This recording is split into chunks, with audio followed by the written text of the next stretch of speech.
নমস্কার, আমার নতুন একটি ভিডিওতে আপনাদের সবাইকে স্বাগত। এই ভিডিওটাও অনেকদিন আগের। ভিডিওটা 13ই ফেব্রুয়ারি রাতে। হঠাৎ করেই আমাদের ঠিক হয় আমরা 14ই ফেব্রুয়ারিতে পুরুলিয়া ঘুরতে যাব। 14ই ফেব্রুয়ারি আমাদের অ্যানিভার্সারি ছিল, তাই সুমনের ইচ্ছা ছিল এবছর আমরা এই দিনটা বাইরেই কাটাই। আর তার আগের দিনেও ছুটি ছিল, তাই আমরা বাড়ি চলে এসেছিলাম। আর পুরো রাত 12টার সময় আমরা বাড়ি থেকে বেরোই পুরুলিয়া যাব বলে। প্রতিবারের মতো এবারেও আমাদের সঙ্গী ছিল মা, বাপি, ভাই, পিসেমণি আর পিসেমশাই। আমাদের ইচ্ছে ছিল আজকে রাত্রেবেলা যত তাড়াতাড়ি সম্ভব বেরিয়ে পড়ব। কাল সকাল সকাল ওখানে পৌঁছে গেলে ওখানে রেস্ট নেওয়া যাবে। আমরা চাইছিলাম দিনের আলো ফোটার আগেই আমরা যেন পুরুলিয়ায় পৌঁছে যাই। আজকে আমরা রাতের খাবারটা খেয়েই বেরিয়েছি, অনেকটা রাতে বেরিয়েছি তাই। আর রাস্তাতে কয়েকটা গাড়ি ছাড়া সেরকম কোনো গাড়ি দেখতেও পাচ্ছিলাম না। এখন তো হাই রোড দিয়ে যাচ্ছি, কিন্তু যখন হাই রোডটা ছেড়ে দেব তখন গাড়ির সংখ্যা আরো অনেকটা কমে যাবে। হাই রোডে তো রাতটাও দিন বলেই মনেই হয় না রাত্রেবেলা যাচ্ছি। অনেক লাইটও থাকে আর গাড়িও বেশ ভালো রকমই থাকে, তবে কিছু কিছু জায়গায় ছাড়া, যেমন এখন। অনেকটা রাতে বেরোনোর জন্য আমরা সবাই প্রায় ঘুমিয়েই যাচ্ছিলাম, কিন্তু সুমন অনেকটা রেস্ট নিয়েছিল, তাই সুমন একবারও না দাঁড়িয়েই গাড়ি চালিয়েছে। আমরা পুরুলিয়া যাব ঠিকই, কিন্তু পুরুলিয়ার অযোধ্যা পাহাড়ে যাচ্ছি না, এবারে যাব জয়চণ্ডী পাহাড়ে, তারপর গড় পঞ্চকোট হয়ে পাঞ্চেত ড্যাম, আর যাচ্ছি মাইথন আর বরন্তিতে। আমি তো বললাম আজকে আমি ঘুমিয়েই গিয়েছি, এবং আমরা সবাই ঘুমিয়েই যাচ্ছিলাম, আর আসার সময়ও ঘুমিয়েই এসেছি। আমাদের যাওয়ার ইচ্ছে তো ছিল অন্য জায়গায়, এবং এটা লাস্ট মিনিটে ফাইনাল হয়েছে যে আমরা ওখানে যাব না। প্রথমে ঠিক করেছিলাম পরেশনাথ পাহাড়ে যাব, কিন্তু ওখানে ট্রেক থাকার জন্য আমরা রাত্রেবেলা 9টার সময় ঠিক করলাম ওখানে না গিয়ে গড়পঞ্চকোট যাব। অনেকটা হাঁটতে সবারই অসুবিধা হবে, আর তার সাথে গরমটাও বেশ ভালোই ছিল, তাই ওখানে আর গেলাম না। পুরো রাস্তাটা আমরা গুগল ম্যাপ ধরেই যাচ্ছিলাম। প্রথমে আমাদেরকে গুগল ম্যাপ এই রাস্তাটা দিয়ে দেখাচ্ছিল, কিন্তু একটুখানি এগিয়েই বুঝতে পারলাম গুগল ম্যাপ দেখাচ্ছে যে এই রাস্তা দিয়ে অনেক জ্যাম রয়েছে, কিন্তু কেন সেটা বুঝলাম না এত রাত হওয়ার পরেও। তাই ঠিক করলাম এখান দিয়ে না গিয়ে আর একটা রাস্তা দেখাচ্ছে গুগল ম্যাপ, সেখান দিয়েই যাব। কিন্তু সেখান দিয়ে যাওয়ার সময়ও আরও এক সমস্যা। এখান থেকে তো হাই রোড ধরলাম, কিছু দূর যাওয়ার পর এই রাস্তার মতনই হাই রোড ছেড়ে বাঁ দিক দিয়ে যাওয়ার জন্য বলল। আমরাও যাচ্ছিলাম, কিন্তু রাস্তাটা এত খারাপ ছিল যে বেশি জোরে চালানোই যাচ্ছিল না। আমরা ভাবলাম হয়তো ওখানে পৌঁছতে অনেকটা বেলা হয়ে যাবে।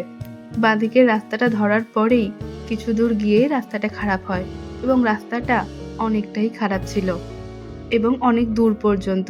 কিন্তু তার সত্ত্বেও আমরা জয়চণ্ডী পাহাড়ে খুব তাড়াতাড়ি পৌঁছে গিয়েছিলাম।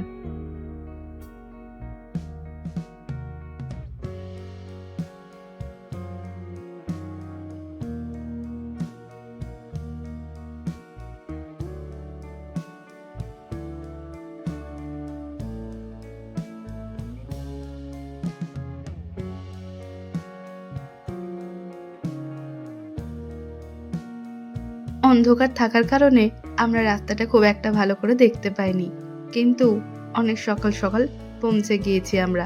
তখন অনেকটাই রাত ছিল, তাই জয়চণ্ডী পাহাড়ের সামনে গিয়ে আমরা ওখানেই রেস্ট নিলাম। সবাই যে যার মতো করে ঘুমিয়েও পড়েছিলাম। গাড়িতে বসে পাহাড়ের মাথায় চাঁদ দেখতে বেশ ভালোই লাগছিল।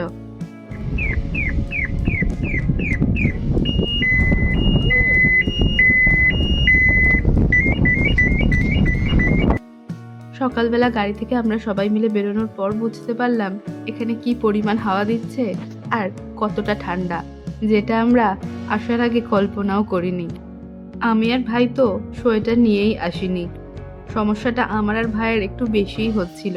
আমি মাথায় না ঢাকা দেওয়ার মতো কিছু এনেছিলাম, না গায়ে দেওয়ার মতো, শুধু একটা জ্যাকেট, আর ভাই হাতাওয়ালা জামা। তবে কিছুক্ষণ থাকার পর আমাদের অভ্যেস হয়ে গিয়েছিল, আর রোদ ওঠার পর অনেকটা ঠান্ডাটা কমে গিয়েছিল। পাহাড়ে ওঠার সময় তো গরমও করছিল আমাদের। এখানেই আমরা দাঁত মেজে নিই এবং চা খেয়ে চা করে আমরা জয়চণ্ডী পাহাড়ের উপরে উঠবো বলে তৈরিও হয়ে গিয়েছিলাম। পলাশ ফুল দেখতে দেখতে আমরা উপরের দিকে উঠতে থাকি। মোটামুটি এতে 500টা সিঁড়ি রয়েছে। কষ্ট একটু হচ্ছিল উঠতে, কিন্তু সবার সঙ্গে গল্প করতে করতে খুব তাড়াতাড়ি উঠে পড়েছিলাম। এর আগের বার যখন এসেছিলাম তখন তো প্রচন্ড বৃষ্টি হচ্ছিল, আর আমি, ভাই, সুমন আর মা ভিজতে ভিজতে উপরে উঠেছিলাম। মাথাটা বাদে আমাদের সবটাই প্রায় ভিজে গিয়েছিল তখন। তবে আজকে তার তুলনায় অনেক ভালো ওয়েদার রয়েছে আর বেশ মনোরম। এই পাহাড়ে যখন আগের বারও উঠেছিলাম তখন একটা কুকুর আমাদের সঙ্গে গিয়েছিল, আর এবারেও তাই। আমার এই সময় মহাভারতের কথাটা খুব মনে পড়ে। আমি যদি ওরকম কিছু নই, আমার শুধু মনে হয় হয়তো ওই প্রাণীটি তার ধারাবাহিকতা বজায় রাখে। আবার এটাও মনে হয় এর বাস্তব হয়তো অন্য কারণ আছে। উপরে ওঠার পর এখন একটু ক্লান্তই হয়ে পড়েছি। আসার সময় শুধু আমরা চা বিস্কুট খাইনি, ওই প্রাণীটিও আমাদের সাথে চা বিস্কুট খেয়ে তবেই উপরে এসেছে।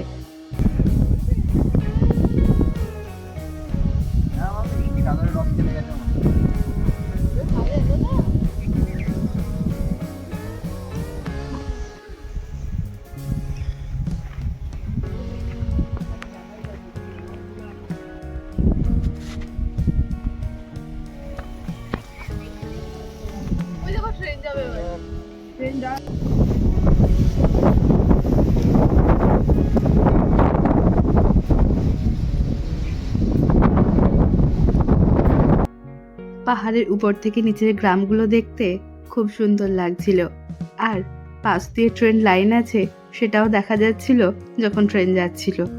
আর উপরে ছিল কি ভীষণ রকমের ঠান্ডা হাওয়া। ফেরার সময় পলাশ ফুল দুটো হাতে নিই, মাথায় রাখি এবং ছবি তুলে চলে আসি। এবার যাচ্ছি আমরা আমাদের পরের গন্তব্যের উদ্দেশ্যে। এখন আমাদের পরের গন্তব্য রয়েছে বরন্তিতে।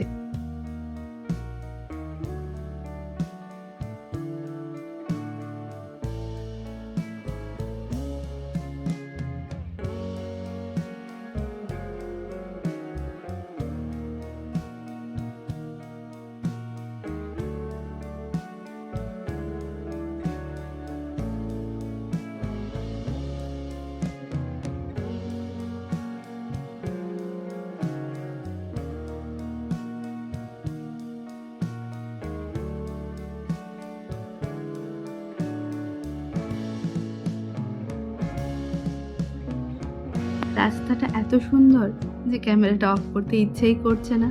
শুধু মনোমুগ্ধকর এই প্রকৃতি দেখতে দেখতে সামনের দিকে এগিয়ে যাচ্ছি, আর তার সাথে গাড়ির মধ্যে চলছে গানও, যেটার জন্য আমি অডিওটা অন করতে পারছি না। ও হ্যাঁ, আরও একটা জিনিস রয়েছে যেটা বলতে তো একদমই ভুলে গিয়েছি। আমরা গাড়ির মধ্যে সবাই মিলে বসে গল্পও করছি। সারা রাত আমরা ঘুমিয়ে ঘুমিয়ে এলেও খুব ভালো করে তো ঘুম হয়নি, আর সকালবেলা আমরা খেয়েছি শুধু চা আর একটা করে বিস্কুট। ইতিমধ্যে আমাদের খুব খিদেও পেয়ে গিয়েছে, আর ঘড়ির কাঁটাতে 8টাও বেজে পেরিয়ে গিয়েছে। তাই আমাদের মন চাইছে একটুখানি পেটটা ঠান্ডা করতে, শুধু জল দিয়ে আর পেট ঠান্ডা হচ্ছে না। তাই প্রকৃতির সুন্দর দৃশ্য অনুভব করতে করতে এমন একটা জায়গা খুঁজছি যেটা হবে খুব সুন্দর, এবং আমরা সেখানে দাঁড়িয়ে প্রকৃতিকে অনুভব করতে করতে খাওয়া দাওয়াও করতে পারবো। আর বলতে বলতে সেরকম একটা জায়গাও আমরা পেয়ে গিয়েছি, আর দাঁড়িয়েও পড়েছি।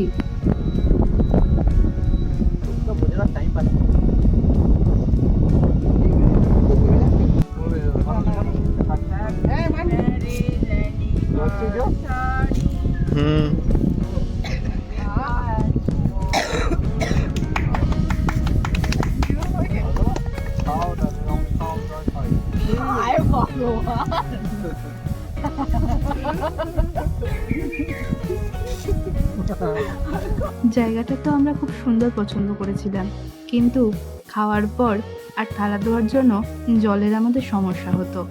আর তাছাড়াও ওখানে প্রচণ্ড পরিমাণে হাওয়া দিচ্ছিল, যেটার জন্য প্রচণ্ড ঠান্ডাও লাগছিল। আর বড় বড় গাছ থাকায় সূর্যের আলো ভিতরে প্রবেশ করছিল না। তাই ওখানে শুধু কেক কেটে খাওয়া দাওয়া করে আমরা একটা জায়গা খুঁজছিলাম যেখানে আমরা সকালের টিফিনটা করতে পারি, আর আমাদের জলের অভাবটাও পূরণ হয়। ওখানে যখন গ্রামের মধ্যে দিয়ে যাচ্ছিলাম তখন একটা জায়গায় কয়েকজনের সঙ্গে কথা বলে জানতে পারলাম ওখানে নাকি রোজ জল আসে না, একদিন দুদিন ছাড়া ছাড়া ওখানে জল দেয়। আর সেই জলের কলটাও বাড়ি থেকে বেশ অনেকটাই দূরে। বাড়ির মেয়ে বউরা ওখানে কলসি, বালতি, বিভিন্ন রকমের জিনিস দিয়ে জল ভরে রাখেন এবং অনেকটা করে, যাতে তাদের 1-2 দিন চলে যায়। আমরা এখন বরন্তিতে চলে এসেছি। এখানে আসার পর ঠিক করলাম সকালের টিফিনটা আমরা এখানেই আজকে শেষ করব।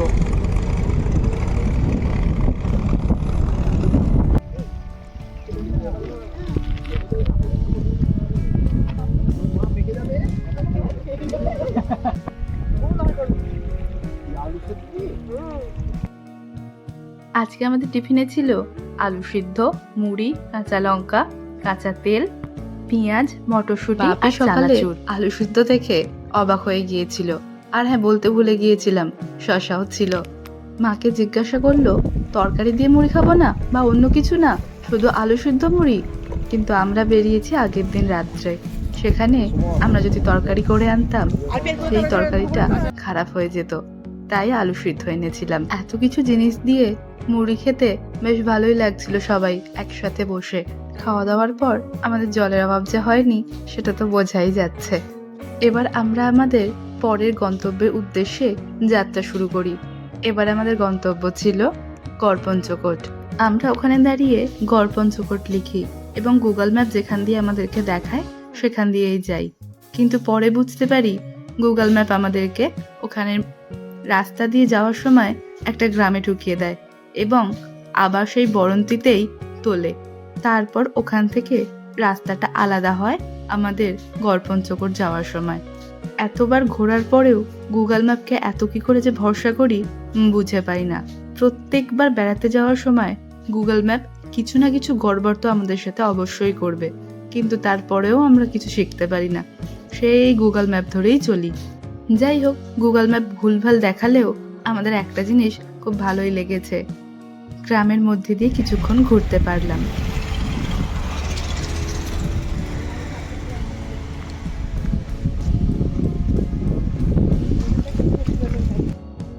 কিছুক্ষণ আগে যে মহিলাকে দেখলেন, সেই মহিলা প্রথমে 2 ঘড়া জল নিয়ে গেলেন এবং আমরা যখন গাড়ি করে আবার ফিরছিলাম তখন দেখলাম উনি আবার এসেছেন আরও কিছু জিনিস নিয়ে সেখানে জল ভরতে।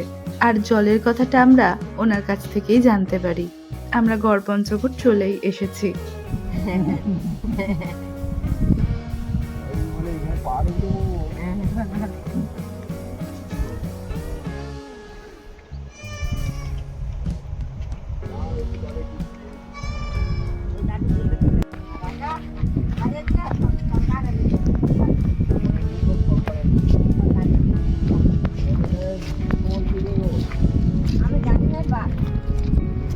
ভোট ফোট হয় না, তাহলে কাকে ভোট দাও? আর কি বলছে এটা? কি এগুলো কি? সিংহদুয়ার এলাকা দিয়েছিল আর এই হনুমান মাটি চলাইছিল। আরে সব দেখুন হনুমান পালন করা ছিল গো। দেখুন হনুমান হনুমান দেখুন ওর মুখরা ভেঙে গেছে, গাছে পেয়ে গেছে, এখানে টিপা ছিল মহল, রাজমহল। রাজমহল।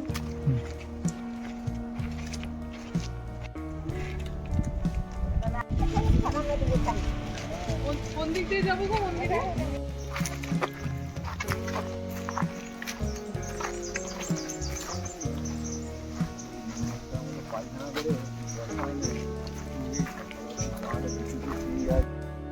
এখানে 2টো মন্দির আছে যেটা হেঁটে হেঁটে উঠতে হয়। একটা তো কাছাকাছি যেটা আমরা এখন যাচ্ছি, আর একটা আছে কিছু দূরে। এখান দিয়ে ফিরে এসে আরো একটা অন্য রাস্তা দিয়ে যেতে হবে। কিন্তু প্রচন্ড রোদ থাকার কারণে আমরা আর ওখানে যেতে পারিনি। সারা রাতের জার্নিতে ভীষণ ক্লান্ত হয়ে পড়েছিলাম। আমি বিশেষ করে বলছিলাম যে আর যাব না, এই রোদটা আর নিতে পারছিলাম না। বিকেলের দিকে হলে হয়তো চেষ্টা করে দেখা যেত। তবে এই যে মন্দিরটায় এখন যাচ্ছি, হেঁটে হেঁটে উঠতে বেশ ভালো লাগছিল। 5-7 মিনিট হেঁটে গেলেও ট্রেক ট্রেক মনে হচ্ছিল।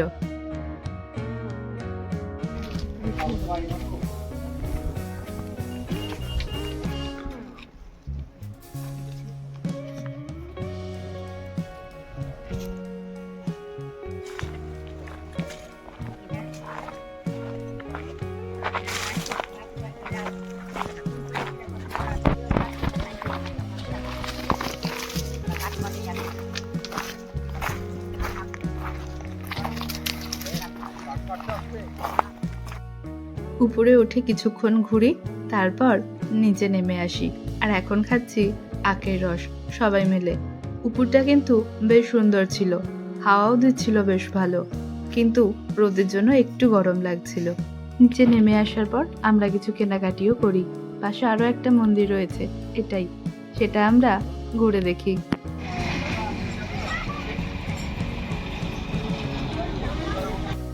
এখানেও আমরা ঘোরাঘুরি শেষ করে পরের গন্তব্যের দিকে যাত্রা শুরু করেছি।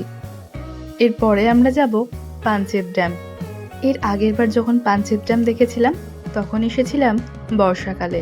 তখন যখন যেরকম দেখেছিলাম এখন সেটা দেখার পর মনে হচ্ছে আগেরটাই বেশ ভালো লাগছিল।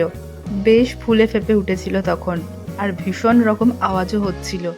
এখন তো প্রায় শুকিয়েই গিয়েছে, দেখে মনেই হচ্ছিল না যে এটাই আমরা আগেরবার দেখেছিলাম। আমরা এখন ঝাড়খণ্ডের বর্ডারে চলে এসেছি। এই পাঞ্চেত ড্যামটা পশ্চিমবঙ্গ সরকার এবং ঝাড়খণ্ডের সরকার দুজনে নিয়ন্ত্রণ করেন। এই ড্যামের শুরুতে এবং শেষে দুই প্রান্তেই দুই রাজ্যের পুলিশ রাখা রয়েছে। এই যে পাঞ্চেত ড্যাম,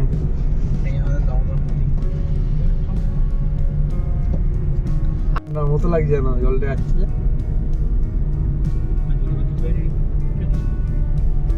ওটাই নদী দামোদর।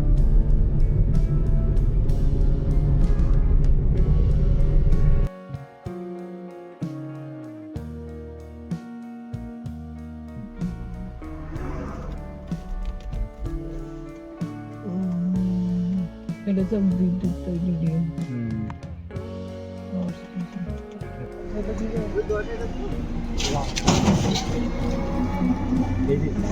এদিকে আসুন।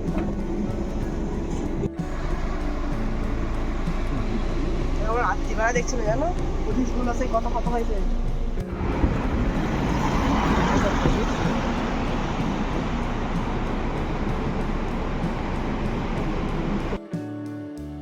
পাঞ্চেত ড্যাম থেকে এবার আমরা যাব মাইথন ড্যামের দিকে। এতক্ষণে তো দুপুর হয়ে গিয়েছে, এবার আমাদের দুপুরবেলার খাওয়া দাওয়াও করতে হবে, আর তার সাথে আমাদের কুট্টিকেও খাওয়া দাওয়া করাতে হবে। কাল থেকে চলছে ও। ঝাড়খণ্ডের পেট্রোলের দাম আর ওয়েস্ট বেঙ্গলের পেট্রোলের দাম অনেকটাই ফারাক, মোটামুটি ওখানে 7-8 টাকার ডিফারেন্স। তবে আমরা যে পেট্রোল পাম্পে গিয়েছিলাম সেখানে একটা অফার চলছিল কিছুদিনের জন্য। বাকিটা ওনার মুখ থেকেই শুনে নিন। চার্জ মানে 2% এক্সট্রা, 100 তে 2 টাকা। আচ্ছা, 1000 টাকা করবেন 20 টাকা, 2000 টাকা করবেন 40 টাকা। আর ইয়ার পর কি হয়, যখন আপনার টাঙ্কি মানে টাঙ্কি ফুল হয়ে গেল, তেলটা অতটা নিল না, তখন আপনার কি হবে, টাকাটা আপনার রিটার্ন চলে যাবে মোবাইল। ও যত টাকা তেল নেবে তত টাকা কোম্পানি কেটে নেবে, বাদ বাকিটা আপনার রিটার্ন চলে যাবে। বাহ, ভালো বাংলা শিখেছো তো তোমরা। তাহলে আসছি দাদা। বাহ, কি সিস্টেম গো। কুট্টির খাওয়া দাওয়া শেষ হয়ে গিয়েছে, এবার আমরা যাচ্ছি আমাদের খাওয়া দাওয়া করতে। অনেকক্ষণ ধরেই একটা হোটেল খুঁজছিলাম খাওয়ার জন্য, কিন্তু সেভাবে কোনো হোটেল পাচ্ছিলাম না। যদিও বা একটা হোটেলে ঢুকলাম, সেখানে তখন ভাত রান্না চলছিল, তাই ওখানটা ছেড়ে আমরা অন্য জায়গায় গেলাম। এখানে খাওয়া দাওয়া শেষ করে এবার আমরা যাব মাইথন ড্যামে।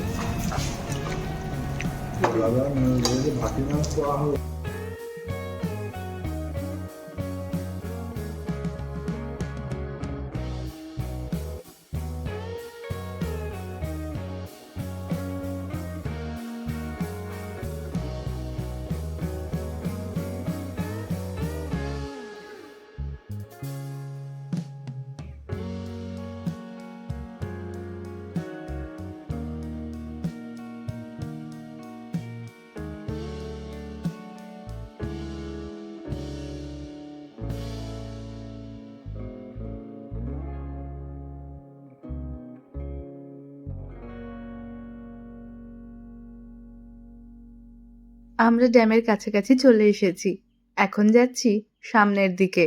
ওখানে বিভিন্ন রকম বোটের ব্যবস্থাও আছে, তার বিভিন্ন রকম রেঞ্জও রয়েছে। আমরা স্পিড বোট চেপেছিলাম, পাশেই ছিল পিকনিক করার জায়গা। জায়গাটা ছিল খুব সুন্দর, নিচের জলটাও নীল আর উপরের আকাশটাও নীল। খুব সুন্দর লাগছিল দুটোকে একসাথে দেখতে। প্রকৃতি তার বিভিন্ন রূপ আমাদের সামনে তুলে ধরে, যেটা আমরা সবসময় ভাষায় প্রকাশ করে উঠতেও পারি না। ডান দিকের জায়গাটায় পিকনিকের ব্যবস্থা রয়েছে, অনেক সবাই এসেছেন দেখলাম। আর বাঁ দিকে রয়েছে ড্যামটা।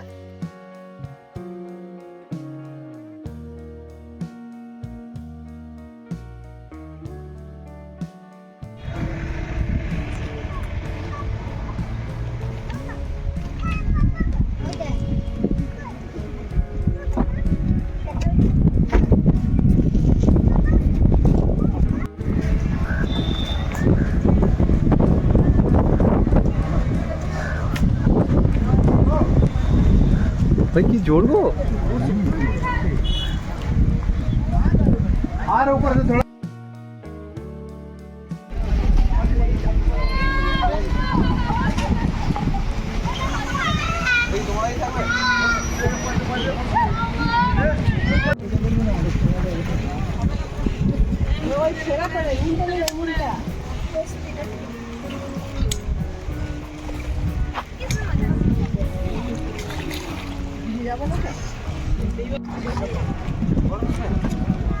बोले चला को तो आ रहे स्टार्ट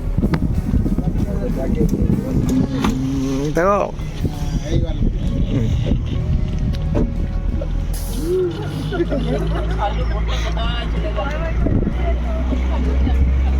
পুরো রাস্তার মধ্যে যাচ্ছে গাড়ি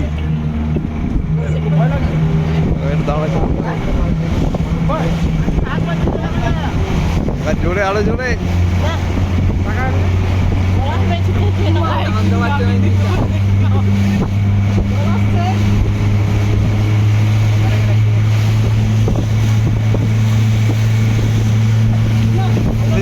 কোথায় গেল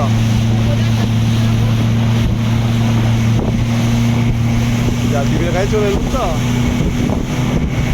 50 টাকাও চলে মনেই তো হচ্ছে না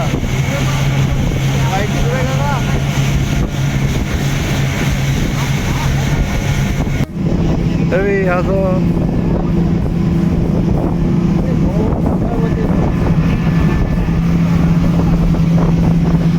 বাঘ বেড়াচ্ছে বলছে বাঘ বাঘ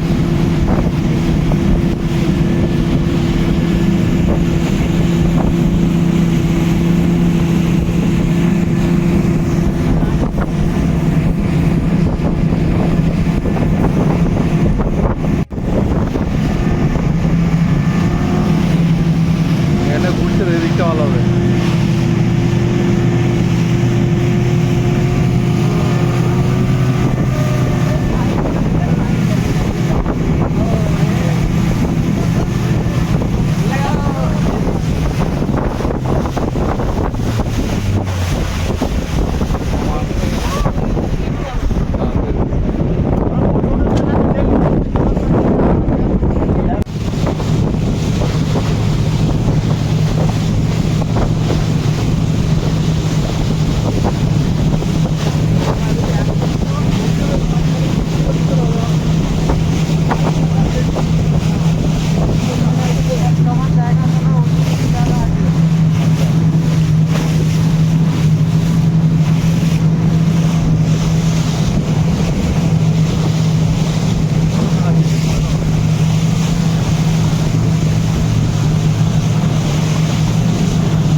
আমাদের বোটে চেপে ঘোরাও হয়ে গিয়েছে।